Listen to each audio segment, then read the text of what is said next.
In the last Family Values video, I talked about the hundreds of millions of dollars that Donald received from his father, Fred.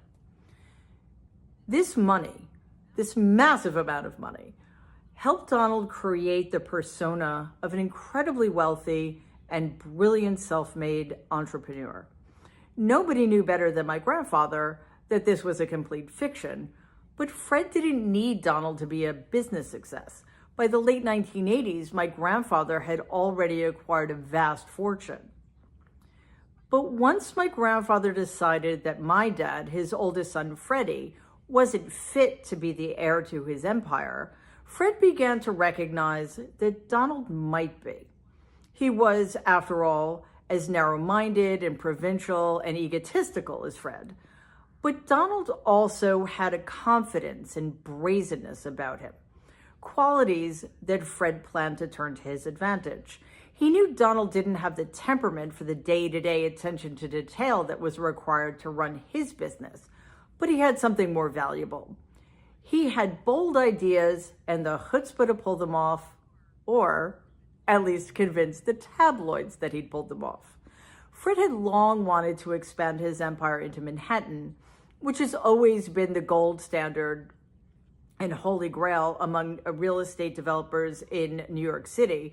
And early on in his own career, my grandfather had demonstrated a knack for self-promotion and hyperbole. But that was before television became the main medium. English was also his second language, and he did not have great communication skills. Donald solved that problem for him.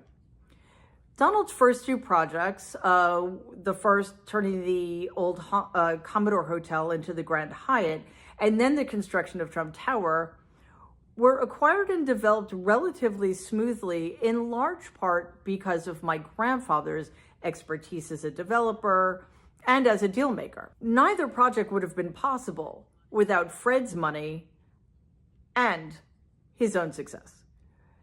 Also, not without all of the contacts, political and real estate and influence that came with those two things. Donald, of course, took credit for all of it. And because he was loud and arrogant and so supremely full of himself, the New York media were more than happy to go along. Flush with his quote-unquote success, Donald decided to strike out on his own, and he purchased a $300 million casino, sight unseen, in 1985 in Atlantic City, which he called Trump Castle. If my grandfather's opinion had carried any weight with him, Donald never would have invested in Atlantic City. But only a year later, he bought Harrah's, calling it Trump Plaza. For Donald, too much of a good thing was a better thing. Atlantic City had unlimited potential, he believed, so two casinos must be better than one. By then, Donald's properties already carried billions of dollars in debt, but he could not resist buying expensive toys that he couldn't possibly afford, shelling out $29 million for a yacht, $8 million for Mar-a-Lago, and $365 million for the Eastern Airlines shuttle. Atlantic City was completely outside of my grandfather's purview, and it therefore presented Donald with his first real opportunity to succeed independently of his father. So if one casino was good and two was better, owning three would be even better than that. He purchased the Taj Mahal, which by the time it opened in 1990, ended up costing $1 billion, which was $670 million more than its original asking price. What Donald didn't factor in was that his casinos, which were within walking distance of each other, were competing with each other and eventually would cannibalize each other's profits. Around that time, he missed a $43 million payment for Trump Castle. Once again, he needed his dad to bail him out, and Fred was happy to oblige. Fred sent his chauffeur to Atlantic City with $3 million in cash to buy chips at the castle. But because Fred had no intention of gambling with those chips, he was essentially giving Donald an illegal loan, for which Fred was fined. It still wasn't enough, though, because the next day, my grandfather had to wire another $150,000 to the castle.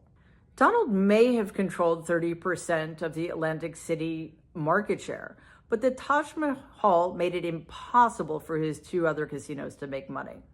Altogether, the three properties carried $94 million in annual debt, and the Taj alone had to make $1 million a day just to break even.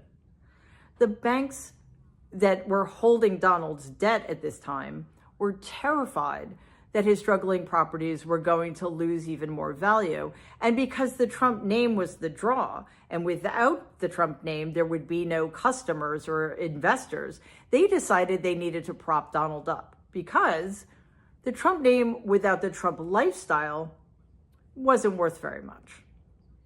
So in addition to fronting Donald the money to pay his business expenses, they put him on a $450,000 a month allowance,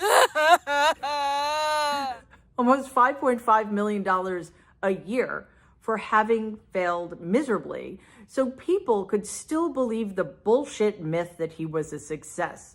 That money was only for personal expenses: the Trump Tower triplex apartment, the private jet, the mortgage on Mar-a-Lago. Essentially, it came down to this: Donald was successful because he was perceived to be a success, which is a premise that ignores the fundamental reality that Donald hadn't actually achieved any of what he was being credited with. But nobody seemed to care. The more New Yorkers wanted spectacle, the more willing the media was to provide it, even at the expense of more important and substantive stories. Sound familiar? Why bore people with hard-to-follow articles about his bankruptcies and business transactions when there was a salacious divorce or a sex scandal to report on? The distractions and sleights of hand benefited Donald enormously while giving him exactly what he wanted. If the media could deny reality, so could he. Things never got better for Donald financially until my grandfather died in the late 90s. This gave Donald a sudden windfall that he desperately needed because he was still in so much debt. This was before The Apprentice, so he really needed the cash. The problem was this: Donald had to split my grandfather's billion-dollar empire with his three other siblings. By then, my dad had already died, and I had been completely disinherited. Still, even though he had to split it 4 ways, that's a lot of money. This is when, out of desperation, incompetence, and just sheer stupidity, Donald made one of the worst business decisions he's ever made. The smartest thing to do would have been to hang on to my grandfather's incredibly lucrative empire. The guy owned almost 4 dozen rental properties in Queens and Brooklyn, which represented huge amounts of ongoing, reliable income. The next best thing to do would have been to sell the properties separately. In that way, they may well have gotten at least $1 billion or more. The worst thing to do was what Donald did. He sold the empire, lock, stock, and barrel, to a single buyer at a very steep discount for $700 million because Donald was in such a rush. They left $300 million on the table. Even so, Donald walked away with about $170 million, which to most of us is not an inconsiderable sum of money. And of course, he did absolutely nothing to earn it. But of course, it still wasn't enough, because it never is with him. Then Mark Burnett came along to bail him out with The Apprentice. This continues to be the pattern we see, right? Donald fails, there's always somebody to bail him out. Currently, that's the Republican Party in the Supreme Court. But we know the truth. Donald is an empty suit. He's a weak, incompetent man who's failed at every single project he's helmed, from his casinos and his university and his product line to his golf courses, his hotels, and his administration. That the corporate media continue to normalize him should enrage all of us, because it looks like tens of millions of Americans still haven't gotten the memo.